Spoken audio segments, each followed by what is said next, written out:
Hi guys! Hello mga believers! This is your mentor, Billy De La Fuente. Let me share to you guys yung kung ano yung mga pinagdaanan kong failure sa buhay. Sa kung ano mang success, o kung ano mang growth, o kung ano mang resultang gusto mong makuha, sa tingin ko, makakuha mo na.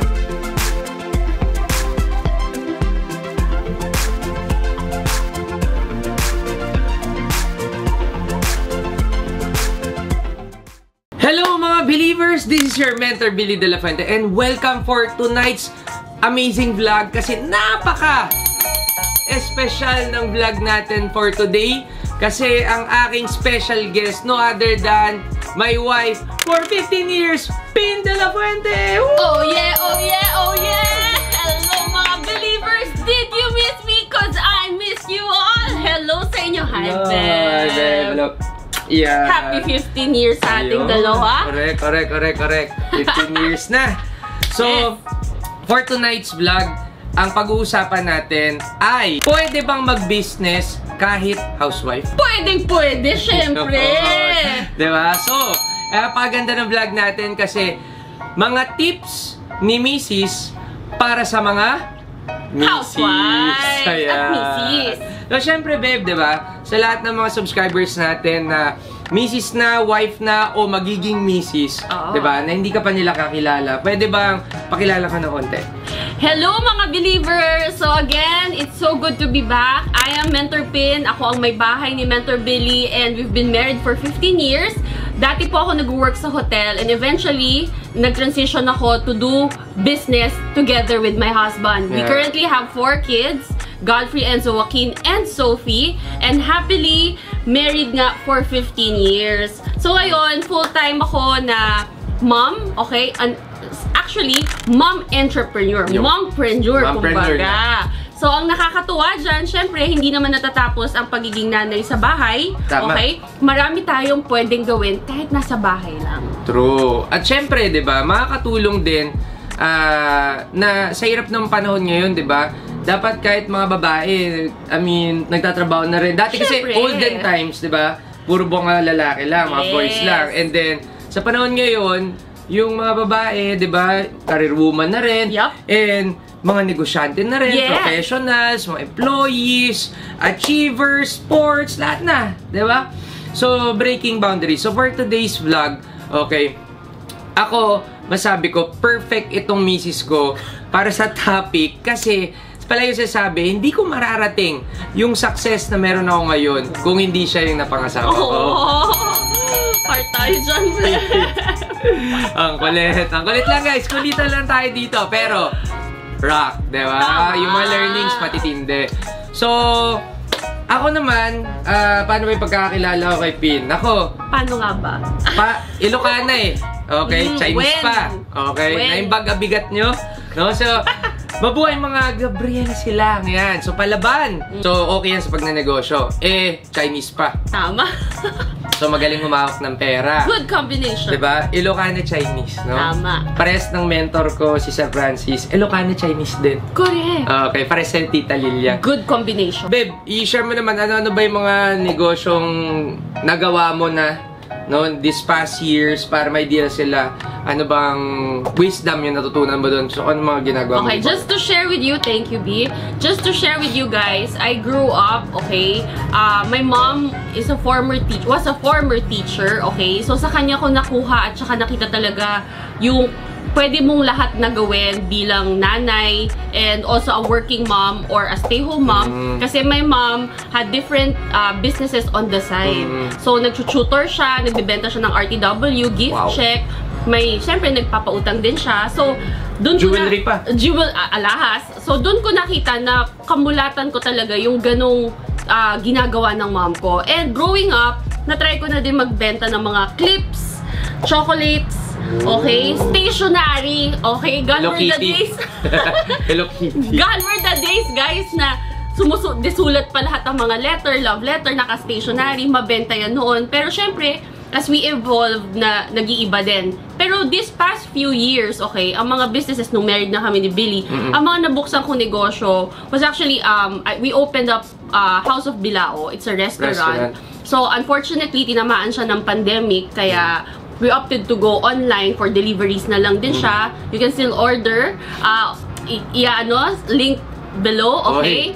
And syempre, another is, during pandemic, natuto akong i-hone yung hobby ko in painting. And natuto rin ako na sumugal na itry ibenta yung mga bagay na akala ko dati walang halaga. So, yung mga pinaint ko, nag-try din ako magbenta ng paintings ko, nakabenta rin ako. Thank you, Lord. Salamat sa mga... Yes! Nag-commission din ako ng mga paintings ko. And then ito pa, okay, pananahe. So, this is something that I really just tried during pandemic. Pero, ang maganda dyan, I discovered na hindi siya madali. Okay, mahirap siya, pero sobrang fulfilling. So, ang ginawa namin, nag-partner kami ng sister ni Mentor Billy, si Laika. We opened up the Girl House Manila. So, bakit the Girl House Manila? Kasi nga, we were stuck at home, girls, okay, just trying to just have business. So, other than that, syempre, yung pinakamahaba sa lahat, an independent distributor, currently a 10-star diamond director of USANA Philippines.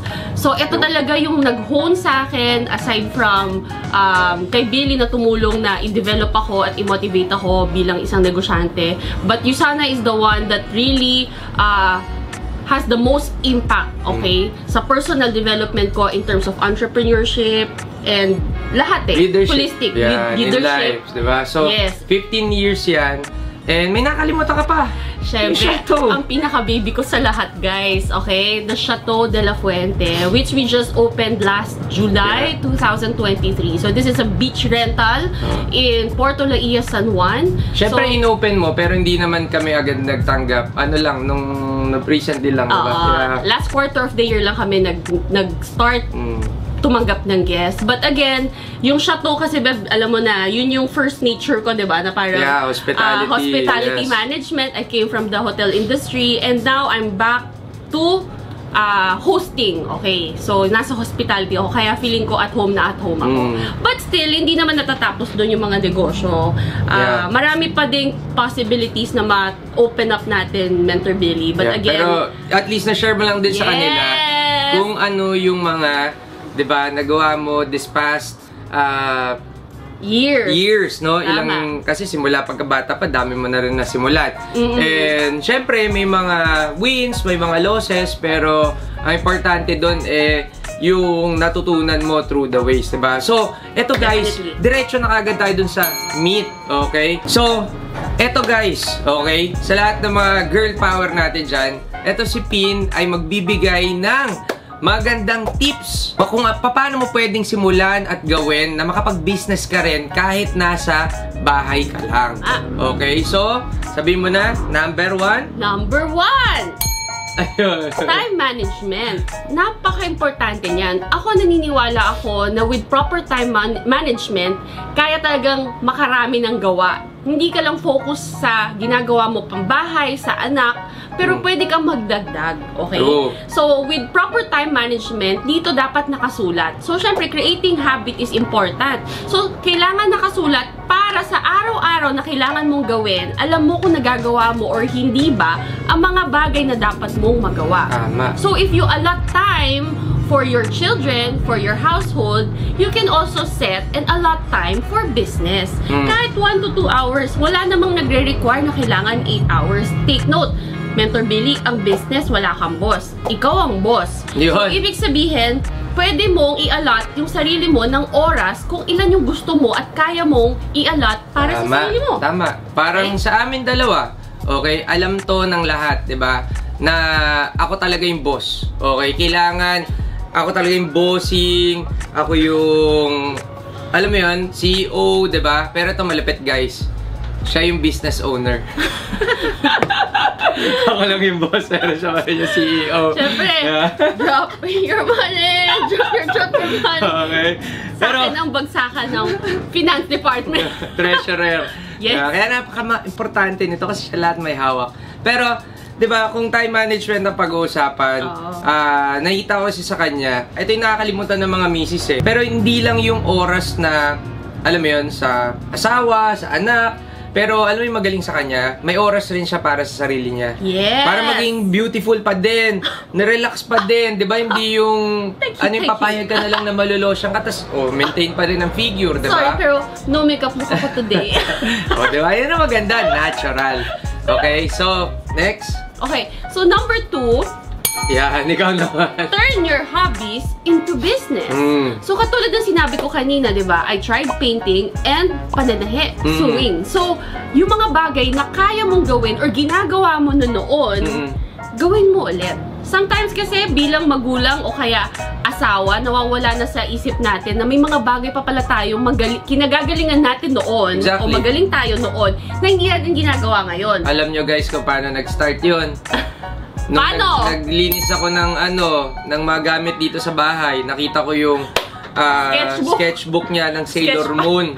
So, sabi ko, regaluhan ko kaya ito ng di ko pa alam noon. Bilang ko ng mga pintura, ng mga brush. Yung tubes lang, guys. Oo, lahat basta. Magkano lang yun, canvas. Tapos, naregalo ko sa kanya.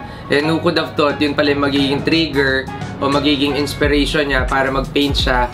And nagulat na lang ako yung painting niya 30,000, yung maliit 15,000, grabe. So guys, if you want to see samples of my painting, andito rin siya. Ito at saka ito. So tignan nyo na lang. And if may nakita kayong interested kayo, kung gusto nyo bumili, you can also PM me for more details, okay? So, ang tip niya na turn your hobbies into business. Lahat kasi kami ganun, nasisimulan dahil yung hobbies kasi yan yung parang outlet mo tas pinagkakitaan mo na, parang ako sapatos, buy and sell ako, NBA cards, collection and buy and sell. So siya naman painting, diba? Yung gusto niyang mag-assist ng mga guests, gusto niyang mag-entertain. So, yung pangarap niyang boutique hotel, di ba? Mas malupit yung nakuha. Isang buong beach house ang nakuha mo. Oo. Pangarap ko lang yun dati. But now, it's a reality, di ba? So, anything is possible. True. Number 3! Ito yung pinaka-importante sa lahat, guys. Okay? Sa mga housewives dyan, do not be afraid to start. Okay? So, para sa atin kasi, parang lahat ng mga ideas natin, parang kinakabahan tayo, napangungunahan tayo ng kaba at saka takot. Pero to be honest, guys, just put it in writing and get to work. Yun lang yun. Huwag ka na masyadong mag-isip kasi the more you think about it, the more na hindi natutuloy. So, analyze, you get paralyzed. So, ang maganda kapag nag-start ka na agad, you will just see that things will just uncover and unravel before your eyes. Yun yung maganda doon. Mag-fail ka man, okay lang. Tuloy-tuloy lang. Maging successful ka, di good. Tuloy-tuloy ka pa rin. The best important thing there is you started with step 1. Boom.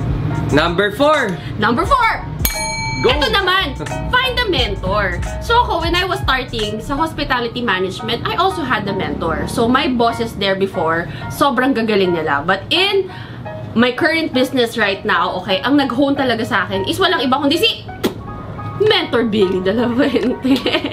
So, wala akong idea, but he trained me, pinakita niya sa akin the nitty-gritties and the tricks of the trade of how to do the business. And true enough, who would have thought na a woman like me would turn up to be a 10-star diamond director in our business, which is Yusana. And also, a proud owner of Chateau de la Fuente, which is a beach resort in Puerto Laia. Get a mentor. Siyempre, if you want to get a mentor, diba, all you have to do is to message me or message her in our Instagram, Facebook, and LinkedIn. And lahat, asan social media, nandun kami, diba, at Billy de la Fuente and at Opinion. Yun lang ba yun? You can follow me in my Instagram at Opinion or in my Facebook page at Pin de la Fuente. Yeah. But ito guys, in addition, okay, when I say get a mentor, baka in your neighborhood or in your village or in your own community, you already have a mentor. Just don't be afraid to ask them. Kasi yan naman ang ano dyan, ang importante dyan. You get to ask them. And number 5! Let's go! Siyempre, start with direct selling. Okay? Hindi na kami afraid to really tell people paano nga ba namin na-achieve yung mga na-achieve namin at a very early stage. I started at the age of 24. 23 rather. Ako 25. 25 si Mentor Billy. And now, who would have thought we have 3 addresses, some other things na napundar namin, it's all because of the business who has honed us throughout the years for the last 15 years. So don't be afraid to start. Yeah. Kasi imaginein mo, 'di ba? If you want to have a business na nasa bahay ka, hawak mo yung oras mo, and then I would really highly recommend, 'di ba? Go into direct selling kasi number 1, okay? Bukod sa hawak mo yung oras mo, sa bahay ka lang. Tama. Tama? Tama. Kasi nag-transition na tayo. Before face-to-face, pero nung nag-pandemic, it opened the doors for us to have an opportunity to do it online. Correct. And then, of course, if wala ka idea kung paano magnegosyo, napakadaming trainings na provided ng mga companies, no? On how to sell, how to establish the business, how to establish a group, okay, how to earn, okay, andyan na lahat. And on top of that, exponential growth. In terms of doing this kind of business, ang growth mo hindi lang parang linear but exponential. Yun yung maganda because you are not just earning parang on the same pace as mga empleyado, but this time the more time and work you put in, the more you grow. So yung growth mo dito hindi parang mahiyahan tulad sa mga traditional business, but I think this one is 3 times more faster and more effective than others. Pero alam mo yung maganda doon, even employees, no? Working moms, you can also do this type of businesses. Kasi bakit? At your own pace eh. Yep. Yung oras na pwede mo mabigay. Kung nakakapag TikTok ka pa, cellphone ka pa, o nakakapag Netflix ka, basta 1 to 2 hours a day, pwede na. Diba? Yes. Ang pinaka, ito, favorite na gusto mo dito. Favorite ko to. Yes. Yung mga free travel, sobrang gaganda. BS Tourism ang tinapos ko. So, dapat flight attendant ako. Pero hindi. Ang sinabi na asawa ko, magtiwala ka lang sa akin, ibabiyahe kita sa buong mundo. True enough! Because of our generous company, we were able to travel to places na we never imagined we will travel on. So, ang maganda dyan, free travel. Saan ka pa? May pocket money pa. True. And syempre, higit sa lahat, diba, kapag magsa-start ka ng negosyo, yung pinakamahirap niyan, yung brainstorming, yung pundasyon, 'di ba? Isipin mo pa what product. Ang maganda ngayon, marami ng business na established na, pipili ka na lang kung ano yung product sa gusto mong i-promote. Gusto mo ba vitamins? Gusto mo ba weight loss? Gusto mo skincare? Yung maganda dyan is yung pwede ko sabihin. Yung maganda dyan is, humanap ka na yung company na marami silang product line na ino-offer. Like yung company na na-represent namin, we have 4 product lines na available in the market. Na ang tawag ko nga doon is 4-in-1 na business. Right. Okay, so I hope guys, marami kayong natutunan, okay? Kay Mentor Pin, ang aking wife.